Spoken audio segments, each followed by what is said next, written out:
cost more than 135,000 lives in climbing, and it shows no signs of slowing down. In just the last few days, 19 states reported record cases, including Florida, which saw more than 15,000 new cases in a single day. Hospitalizations and deaths, two of the most concerning indicators of Trump's failed response, are already unacceptably high, and they are rising. It's gotten bad enough that even Donald Trump finally decided to wear a mask in public. I'm glad he made the shift, but Mr. President, it's not enough. We won't be able to turn the corner and get American people back to work safely without presidential leadership. Mr. President, open everything now isn't a strategy for success. It's barely a slogan. Quit pushing the false choice between protecting our health and protecting our economy. All it does is endanger our recovery on both fronts. Mr. President, please listen to your public health experts instead of denigrating them. Do your job, Mr. President, because if we can't deal with the public health crisis, we can't deal with the economic crisis or deal with almost 18 million Americans who are out of work and the incredible pain inflicted on small businesses and communities of color.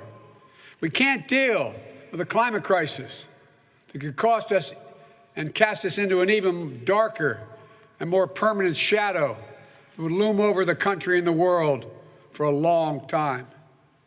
We won't be able to do what Americans have always done, come back stronger than ever before with the grit, toughness, and resilience that characterizes who we are. That's what I want to talk about today. Last week, I shared the outlines of my plan to build back better, a bold plan to build an economy of the future, not an economy of the past. And the first plank of that plan rejects the defeatist view that automation and globalization mean we can't ensure our future is made in America, with American paying, good paying union jobs here at home, making it in America. We clearly can. Today, I'm here in Wilmington to talk about a second plank, how we can create millions of high-paying union jobs by building a modern infrastructure and a clean energy future. These are the most critical investments we can make for the long-term health and vitality of both the American economy and the physical health and safety of the American people. Even if we weren't facing a pandemic and an economic crisis, we should be making these investments anyway.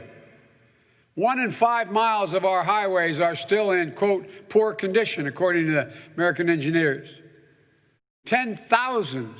Actually tens of thousands of bridges are in disrepair and some on the verge of collapse, presenting a clear and present danger to people's lives. Tens of millions of Americans lack access to high-speed broadband. To get our people to work and our kids to school safely, to get our kids to market swiftly, to power a clean energy revolution in this country, we need to modernize America's infrastructure. Despite this overwhelming need, this president and the Republican Congress have simply failed to act. There's no other way of saying it. To continue to break the promises they've made to the American people. Donald Trump promised a big infrastructure bill when he ran in 2016. He promised it again in 2017, and then in 2018, and again in 2019. And now he's promising one again. Seems like every few weeks, when he needs a distraction from the latest charges of corruption in his staff or the conviction of high-ranking members of administration and political apparatus, the White House announces, quote, it's Infrastructure Week. How many times have you heard him say that? But he's never delivered. He's never really even tried. Well, I know how to get it done. In 2009, President Obama and I inherited an economy in free fall, and we prevented another Great Depression. We enacted the largest infrastructure plan since President Eisenhower's interstate highway system, not only creating good-paying jobs, but improving the safety and security of people on our roads.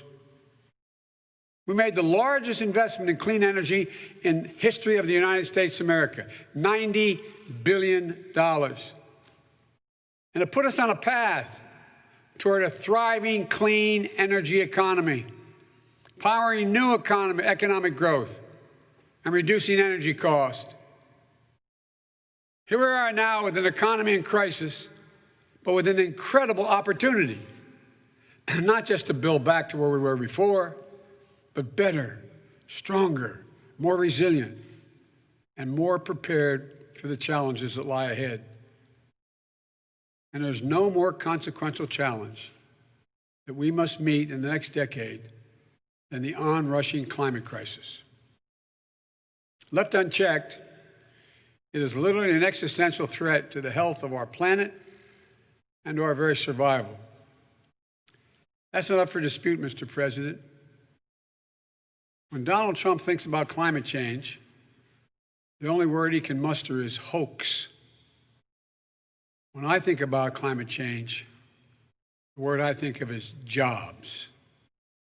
Good paying, union jobs that have put Americans to work, making the air cleaner for our kids to breathe, restoring our crumbling roads and bridges and ports, making it faster, cheaper, and cleaner to transport American-made goods all across the country and around the world. Jobs. Jobs to build and install a network of 500,000 charging stations along our existing and new highways that we've built across this country, which not only will help America and the American automobile industry lead the world in manufacturing with electric vehicles, it will also save Americans billions of dollars over time in the cost of gasoline for their vehicles. Jobs that lay the lines for the second great railroad revolution, which will not only slash pollution, will slash commute times and open up investment in areas connected to metropolitan centers for the first time. When Donald Trump thinks about renewable energy, he sees windmills somehow causing cancer. When I think about these windmills, I see American manufacturing, American workers racing to dominate the global market. I see the steel that will be needed for those windmill platforms, towers, and ladders that can be made in small manufacturers like the McGregor Industries. I was up in Scranton last week. I see the union-trained and certified men and women who will manufacture and install it all. I see the ports that will come back to life, the longshoremen, the shipbuilders, the communities they support. When Donald Trump talks about improving efficiency by retrofitting lighting systems with LED bulbs, remember what he said? He said he doesn't like LED because, quote, the light's no good. I always look orange, end of quote. The light's no good. I always look orange. When I think about energy retrofitting for lighting, I see the incredible projects like the one right here in the Chase Center. I see small businesses like Preferred Electric that design and install award-winning energy conservation measures, reduce consumption of electricity, and save businesses hundreds of thousands of dollars in energy costs per year.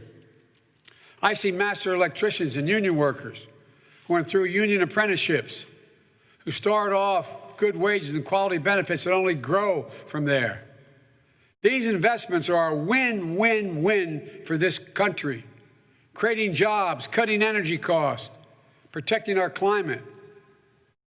That's why today I'm releasing my plan to mobilize millions of jobs by building sustainable infrastructure and an equitable clean energy future.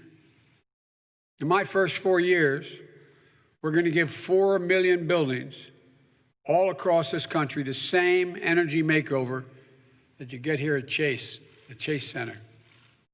It's going to create at least 1 million jobs in construction, engineering, and manufacturing in order to get it done. It's going to make the places where we work, we live, we learn, healthier, improving indoor air quality and water quality. It's going to save tens of billions of dollars in energy cost over time. That's all real. We're not just going to focus on commercial spaces, though. We're going to give direct support to help families do the same thing for their homes. We're going to offer cash rebates and low-cost financing to upgrade energy and efficient appliances and windows, improvements that will cut their monthly energy bills and over time save them thousands of dollars a year.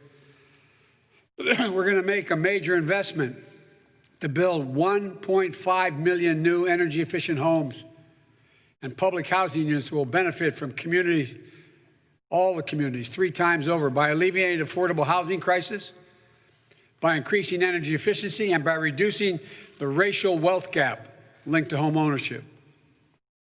Last week, I talked about using the purchasing power of the federal government to reinvigorate domestic manufacturing.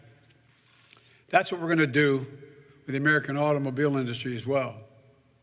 The United States owns and maintains an enormous fleet of vehicles.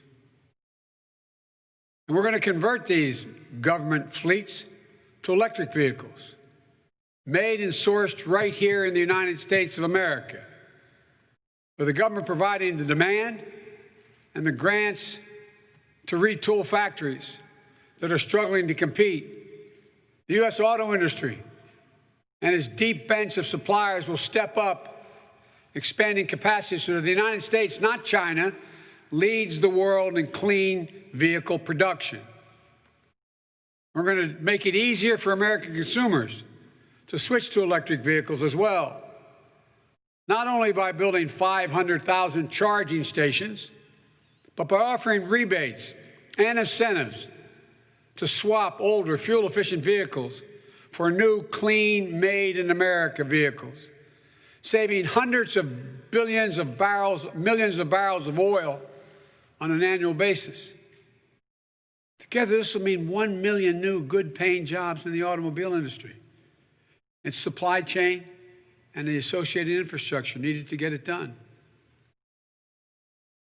We also know that transforming the American electrical sector to produce power without producing carbon pollution and electrifying an increased share of our economy will be the greatest spurring of job creation and economic competitiveness in the 21st century. That's why we're going to achieve a carbon pollution-free electric sector by the year 2035. We need to get to work on it right away. We'll need the scientists at the national labs, the land-grant universities, the HBCUs, to improve and innovate technologies needed to generate, store, and transmit this clean energy. We need the engineers to design them, the workers to manufacture them. We need iron workers and welders to install them. We'll become the world's largest exporter of these technologies, creating even more jobs. We know how to do this. Our administration rescued the auto industry and helped it retool, made solar energy the same cost as traditional energy, weatherized more than 1 million homes, and we'll do it again, but this time bigger and faster and smarter. And as we do this work, we need to be mindful of the historical wrongs and the damage that American industries have done in the 20th century, inflicting environmental harm on the poor and vulnerable communities, so often Black and brown and Native American communities. Polluted air, polluted water, toxins raining down from communities that bore the environmental and health burdens but shared none of the profits. Growing up, breathing that in every day, it's poison. And it's partly why there are such incredible rates of childhood asthma in Black and brown communities. Why Black Americans are almost 3 times more likely to die of asthma-related causes in white Americans. It's Cancer Alley in St. James Parish in Louisiana. That's the cancer-causing clusters along Route 9 right here in Delaware. And that's why today I'm also releasing the State of the Environment Justice policies that build on my existing plan. This is an area of incredible opportunity for economic growth for our country, but we have to make sure that the first people who benefit from this are the people who were most basically hurt by it historically in the last century by the structural disparities that exist. I'm setting a goal to make sure that these frontline and fence line communities, whether in rural places or center cities, receive 40% of the benefit from the investments we're making in housing, in pollution reduction, in workforce development, in transportation, across the board. We're also going to create jobs for people by cleaning up the environmental hazards that have now been abandoned. You saw the front page of the Times 2 days ago. All these places that are going bankrupt, except for the benefit that's going millions and millions of dollars going to the CEOs. More than 250,000 jobs right away to do things like plugging millions of abandoned oil and gas wells that exist all across the country, posing daily threats to the health and safety of our communities.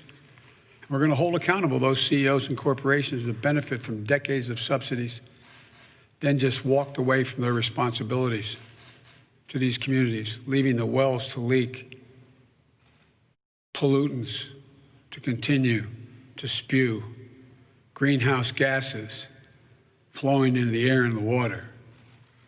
We're not only going to repeal those subsidies, we're going to go after those golden parachutes the CEOs gave themselves before declaring bankruptcy to make sure that workers receive the benefits and retirement they were promised. Let's create new markets for our family farmers and our ranchers, a new modern-day civilian climate corps to heal our public lands, to make us less vulnerable to wildfires and floods. Look, these aren't pie-in-the-sky dreams. These are actionable policies that we can get to work on right away. We can live up to our responsibilities, meet the challenges of a world at risk of a climate catastrophe, build more climate-resilient communities, put millions of skilled workers on the job, and make life markedly better and safer for the American people all at once and benefit the world in the process. The alternative? Continue to ignore the facts, deny reality, focus only on technology of the last century instead of inventing the technology that will define this century.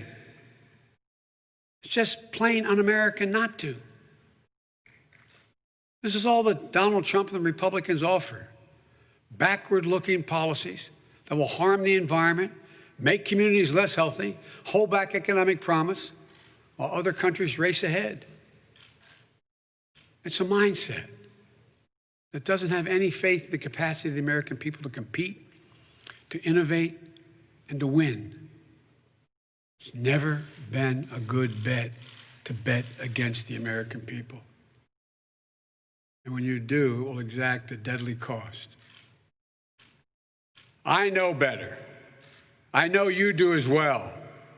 I know what the American people are capable of. I know what American workers can accomplish when given the room to run. I know that climate change is a challenge that's going to define our American future. I know meeting the challenge will be a once-in-a-lifetime opportunity to jolt new life into our economy, strengthen our global leadership, protect our planet for future generations.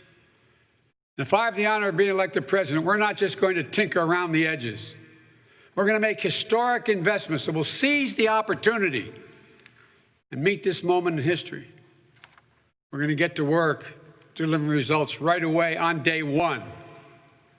We're going to reverse Trump's rollbacks of 100 public health and environmental rules, and then forge a path to greater ambition.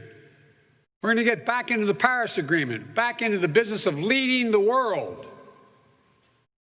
We're going to lock in progress that no future president can roll back or undercut to take us backward again. Science requires a timetable for measuring progress on climate that isn't 3 decades or even 2. Science tells us we have 9 years before the damage is irreversible. So my timetable results is in my first 4 years as president. The jobs we'll create, the investments we'll make, and the irreversible steps we'll take to mitigate and adapt to the climate change and put our nation on the road to net zero emissions no later than 2050. So let's not waste any more time. Let's get to work now. Now. Thank you. Mr. Vice President, time for a few questions.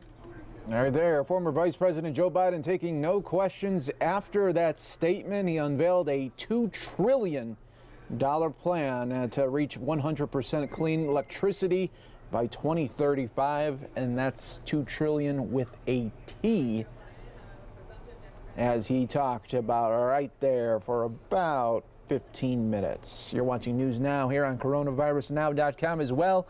We're going to take a short break, be back with you in just moments.